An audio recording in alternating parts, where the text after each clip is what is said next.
Well, are you ready to experience technology on a whole new level? Today, Verizon Fios representatives were canvassing the neighborhood to promote their high-speed fiber optic internet and television services. DeShawn Moore has more on this story. DeShawn? Verizon Fios has already become a popular household name. The powerful fiber optic network has a number of on-demand, high-speed internet and television services, and their representatives are making sure these services are available to you. Today, Verizon Fios representatives were out going door-to-door promoting their high-speed internet and television services in the Fort Wayne community. The goal, to personally reach out to consumers and answer any questions they may have about this new wave of technology.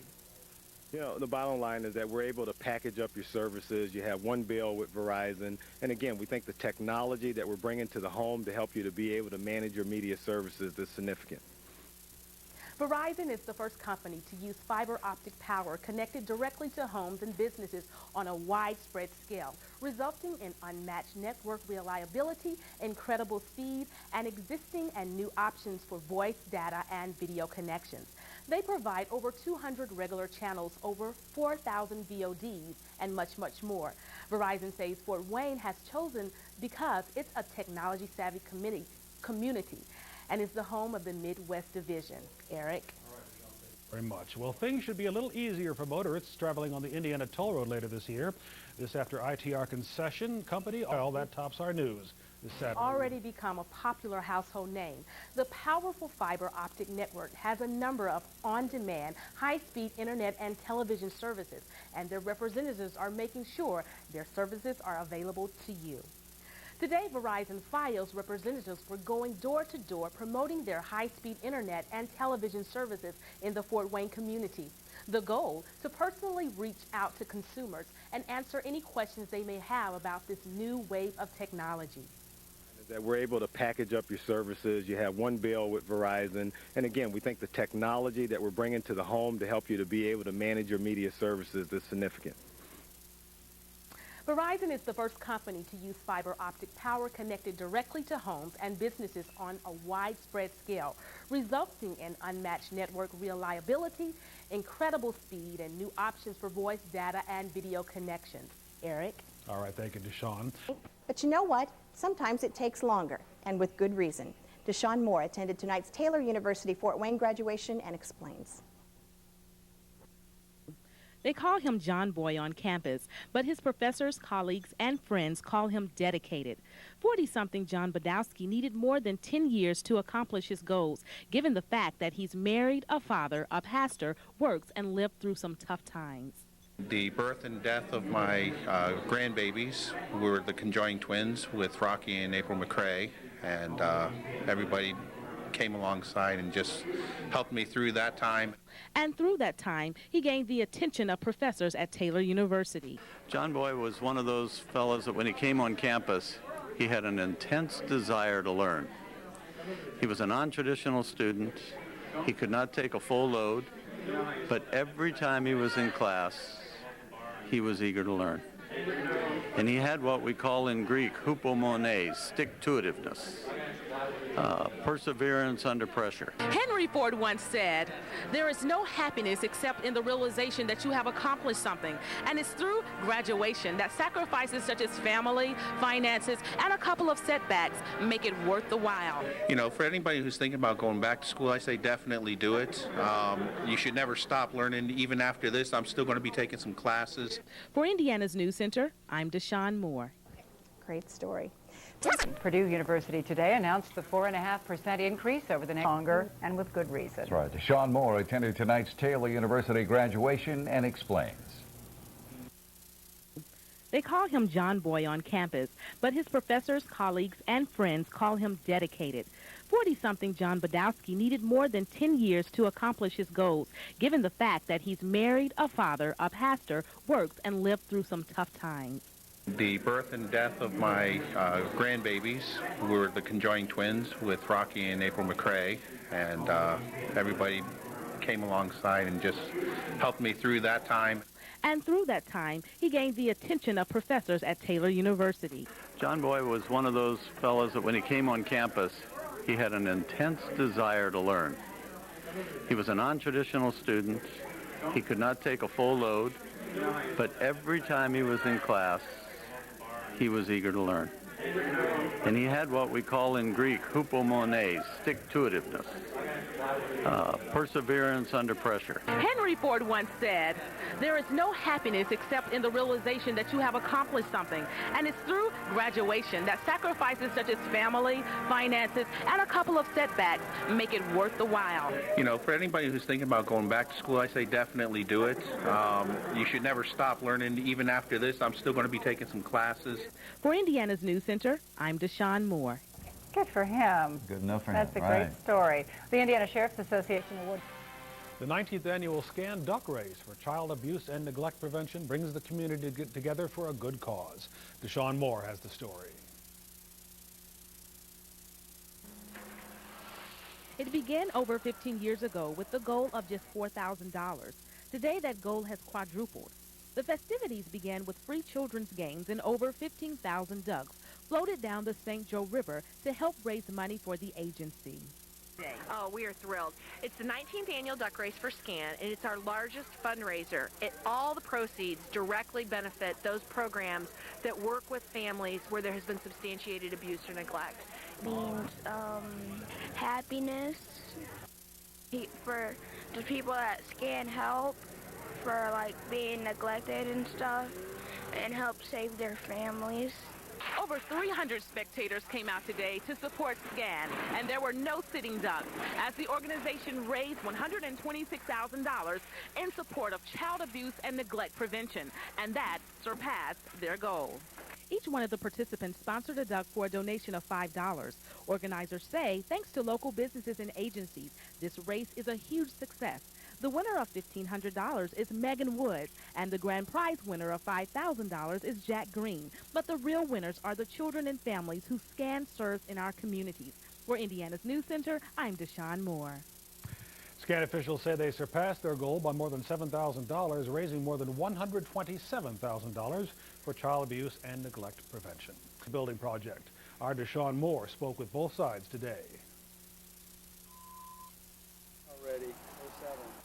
In less than 24 hours, Fort Wayne Community Schools' blue and yellow petition drive will come to an end. Petitioners are scrambling for last-minute signatures that will determine the fate of the proposed $500 million school building project. The heat is on for petitioners to get out and get signatures. Code Blue and Yellow organizers are doing all they can to win, and both are optimistic. Now, what happens if your side wins, and where would you go from there?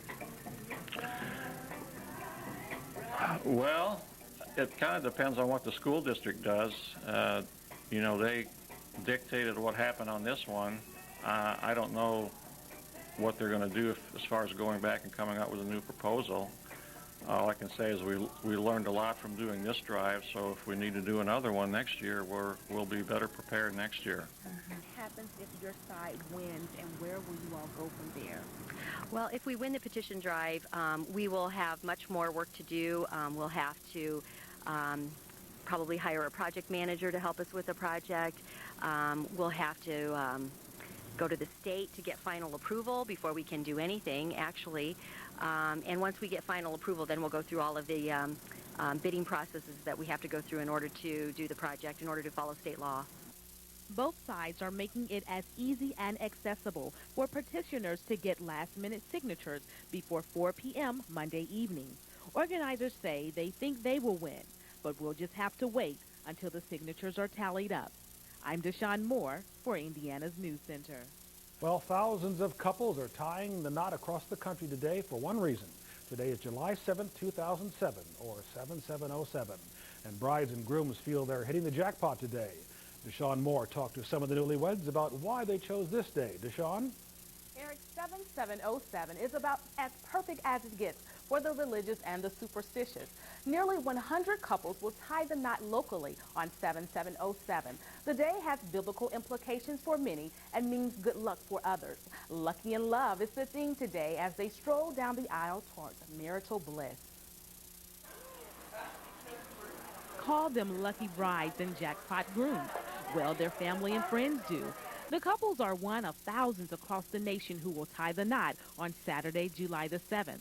It is said that 7 is considered the luckiest number, and the number is significant in the Bible because 7 represents covenant.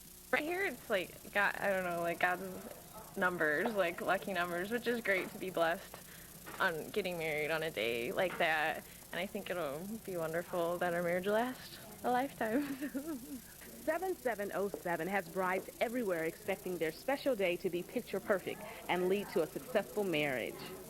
However, some couples say that 7707 is no more or less likely to be lucky than any other day. I don't know so much about it being a lucky day. I think it's just a lucky day all around. It doesn't matter whether it's the 7th or the 13th. It really doesn't matter. We've been together a long time, and I just think that, you know, we just picked this day. It wasn't really for a special reason. He likes this day for 7707. Yes. Although the so-called lucky number 7 bodes well for lovers all around the world, experts recommend good old-fashioned advice to keep the marriage together. Luck, I don't think has any part of it. I think it takes a lot of hard work, consideration for the other person, being more considerate of your spouse than you are for yourself, and just being willing to forgive when things occur that you feel slighted or wronged, and working hard to maintain trust and just a good relationship with your spouse. I'm DeShawn Moore for Indiana's News Center. Across the country, tourist locations are trying to attract the superstitious gamblers with everything from $7 drink specials to luxury watches selling for $777. Lots of people are expected to play 7-7 in tonight's lottery drawings. Eric? All right, DeShawn, thanks very much. And has more. DeShawn? Eric, the struggle in Iraq has had a huge impact on the public's attitude toward the war and on the confidence in the president's handling of it. I asked some people on the street today this question. Is the situation in Iraq getting better, worse, or staying the same? And here's what they had to say. I think it's probably a little worse, unfortunately. The problem is, I feel, is the Iraqi people really need to step up and take charge of their own destiny. I don't know what the solution is, but it looks to me like we've either got to make up our mind and do it or get out. I think if we leave Iraq, that they're going to come bring the war over here. They're going to feel like they defeated us over there, and they can defeat us over here. That's how I feel about it. Do you feel it's getting better or worse? I think it's getting worse. I really do. But I don't know that it's getting any worse, but I still think there is a necessity for us to be over there. And I think we are doing a lot of good over there. And I think that we need to support our troops in a much better way than we are right now, because these people are doing something for our country. We want to hear how you think the war is going. Log on to our innovative and interactive website at indianasnewscenter.com and click on the web poll. And we will have the results of the poll tonight at 11. Eric? All right, DeShawn, thanks very much. Come on, give me a hand. Give me a hand. 18-year-old Henry Galliner never thought that a drive home from playing tennis with his family would result in a tragic car accident where he would spend the next 2 weeks in ICU and a week in rehab. Today, the Carroll High School graduate is doing physical and speech therapy while still in a coma.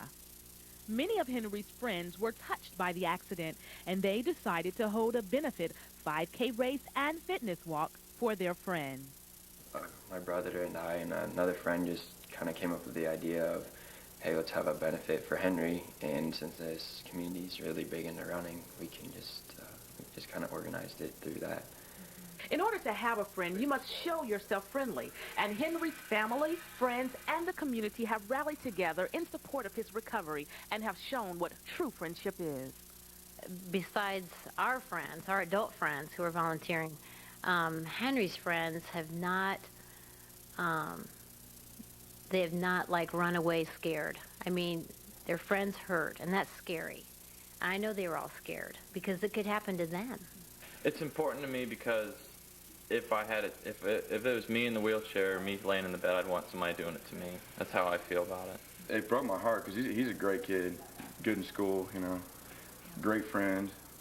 You know, he's a world-class guy. And Part of the race, Pray for Henry bracelets and bumper stickers were made, and they hope Henry will be present at the event.